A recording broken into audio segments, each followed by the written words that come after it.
नमस्कार मु अनुश्री आपको स्वागत करुच्ची आम यूट्यूब चैनल रहस्य ओडिया टीवी को। आज आम कथा हेबा वृंदावन उद्यान विषय रे। तेबे चलतु आरंभ करबा आज विषय। कर्णाटकर मांड्य जिला अंतर्गत एक प्रसिद्ध पर्यटन स्थली होची वृंदावन गार्डन। यह कावेरी नदी उपरे गढ़ी उठिथिबा कृष्णराजा सागर डैम को लगी निर्माण होईची। सूचना अनुसार उक्त उद्यानटीर निर्माण कार्य 1927 मसीह आरंभ होई 1932 रे सरीथिला। पर्यटकों को आकर्षित कला भली एठारे अनेक मनोरम दृश्य थिबारु प्रतिवर्ष प्राय 20 लाख ऊर्ध्व पर्यटक एठाकू बुली आसुथिबार रेकर्ड रहिछि।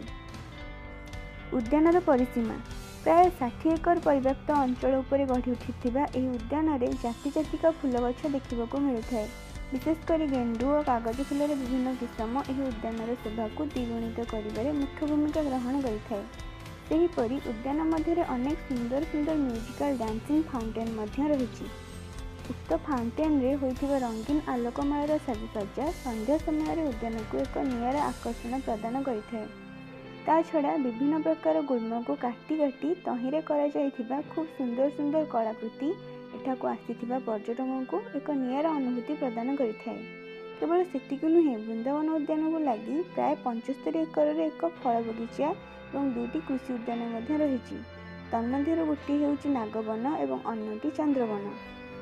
एसबु व्यतीत उद्यान मध्य एक ह्रद मध्य अछि, जेउथिरे पर्यटकों पई एक बोटिंग सुविधा मध्य रही। उद्यान को नहीं किछि जानिबा कथा। कृष्णराजा सागर डैम रो शोभावर्धन पई एही उद्यान निर्माण होइथिबा अनुमान करा जाय। प्रथम जेतेबेले उद्यानटी गढ़ी उठिथिला सेतेबेले एथिरे केवल फूल गछ तथा आकर्षणीय आकृति दिया जाइथिबा विभिन्न गुल्म गछ इत्यादि देखिबाकू मिलुथिला।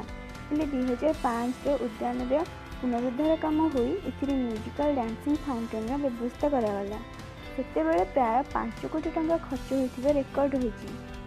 उद्यान मध्य को प्रवेश करबा पई पर्यटकों किछिटा प्रवेश शुल्क देबाकू होइଥାଏ। तेबे आज पई एतिकी, पुणी देखबा आगामी अध्याय एक नया विषय रे। जदि आपको वीडियोटी पसंद आसिला तेबे आपको लाइक, शेयर और सब्सक्राइब करंतु एवं आम चैनल रे कमेंट करबा को भूलंतुनी।